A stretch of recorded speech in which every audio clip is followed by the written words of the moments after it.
श्री गणेशाय नमः। रमा एकादशी व्रत कथा। एक बार धर्मराज युधिष्ठिर ने श्री कृष्ण भगवान से पूछा, हे भगवान, कार्तिक कृष्ण पक्ष की एकादशी का क्या नाम है? इसकी विधि क्या है? इसके करने से क्या फल मिलता है? तो आप विस्तार पूर्वक बताइए। भगवान श्री कृष्ण बोले कि कार्तिक कृष्ण पक्ष की एकादशी का नाम रमा है। यह बड़े बड़े पापों को नाश करने वाली है। इसका महात्म्य मैं तुमसे कहता हूँ, ध्यान पूर्वक सुनो। हे राजन, प्राचीन काल में मुचुकुंद नाम का एक राजा था। उसकी इंद्र के साथ मित्रता थी और साथ ही यम, कुबेर, वरुण और विभीषण भी उसके मित्र थे। यह राजा बड़ा धर्मात्मा, विष्णु भक्त और न्याय के साथ राज करता था। उस राजा की एक कन्या थी जिसका नाम चंद्रभागा था। उस कन्या का विवाह चंद्रसेन के पुत्र शोभन के साथ हुआ था। एक समय वह शोभन ससुराल आया। उन्हीं दिनों जल्दी ही पुण्यदायिनी रमा एकादशी भी आने वाली थी। जब व्रत का दिन समीप आ गया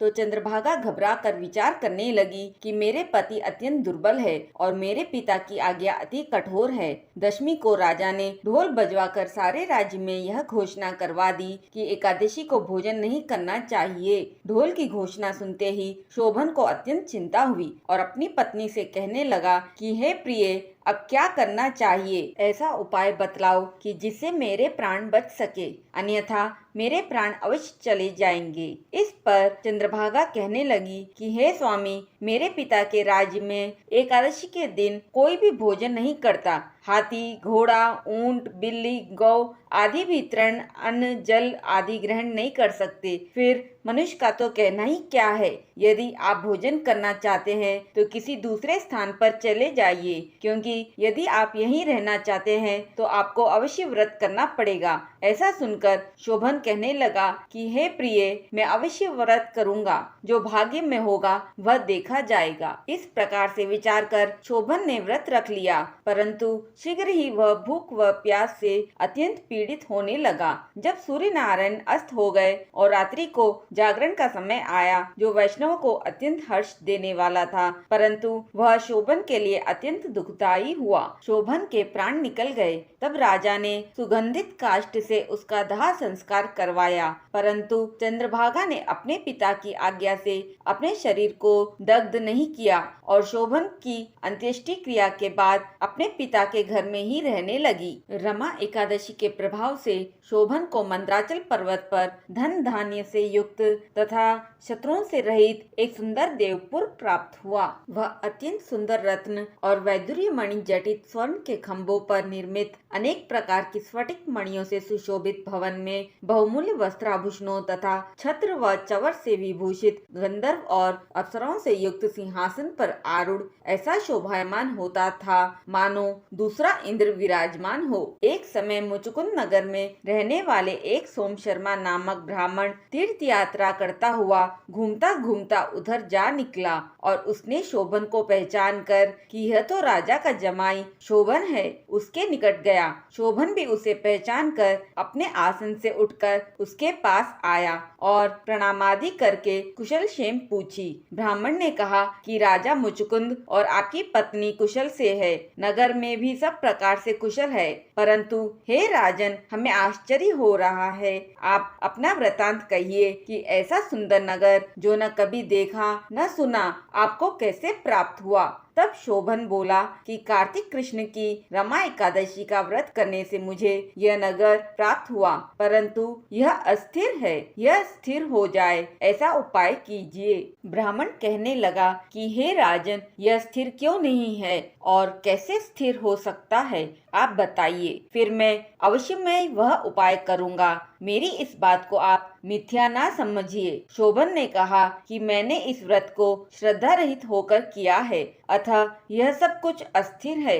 यदि आप चंद्रभागा को यह सब वृतांत कहे तो यह स्थिर हो सकता है। ऐसा सुनकर उस श्रेष्ठ ब्राह्मण ने अपने नगर लौटकर चंद्रभागा से सब वृतांत कह सुनाया। ब्राह्मण के वचन सुनकर चंद्रभागा बड़ी प्रसन्नता से ब्राह्मण से कहने लगी कि हे ब्राह्मण, ये सब बातें आपने प्रत्यक्ष देखी है या किसी स्वप्न की बातें कर रहे हैं? ब्राह्मण कहने लगा कि हे पुत्री, मैंने महावन में तुम्हारे पति को प्रत्यक्ष देखा है, साथ ही किसी से विजय ना हो ऐसा देवताओं के नगर के समान उनका नगर भी देखा है। उन्होंने यह भी कहा है कि यह स्थिर नहीं है, जिस प्रकार वह स्थिर रह सके तो उपाय करना चाहिए। चंद्रभागा कहने लगी कि हे विप्र, तुम मुझे वहाँ ले चलो, मुझे पतिदेव के दर्शन की तीव्र लालसा है। मैं अपने किए हुए पुण्य से उस नगर को स्थिर बना दूंगी। आप ऐसा कार्य कीजिए जिससे उनका हमारा संयोग हो जाए, क्योंकि वियोगी को मिला देना महान पुण्य है।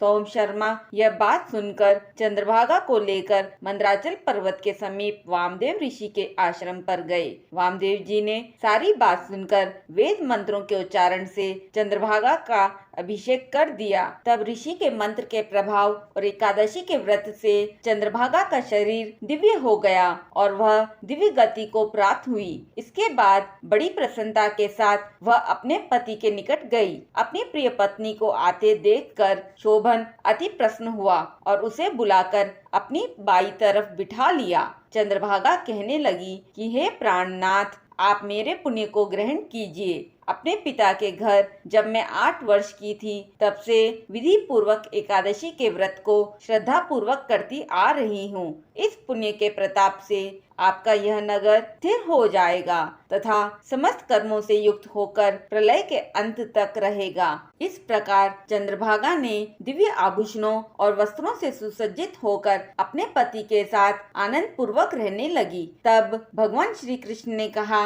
कि हे राजन, यह मैंने रमा एकादशी का महात्म्य कहा है। जो मनुष्य इस व्रत को करते हैं, उनके ब्रह्म हत्यादि समस्त पाप नष्ट हो जाते हैं। कृष्ण पक्ष और शुक्ल पक्ष दोनों की एकादशियां समान है, इनमें कोई भेदभाव नहीं है, दोनों समान फल देती है। जो मनुष्य इस महात्म्य को पढ़ते अथवा सुनते हैं, वे समस्त पापों से छूटकर विष्णु लोक को प्राप्त होते हैं। ओम नमो भगवते वासुदेवाय नमः। बोलिए श्री हरि लक्ष्मी जी की जय। बोलिए श्री विष्णु भगवान की जय।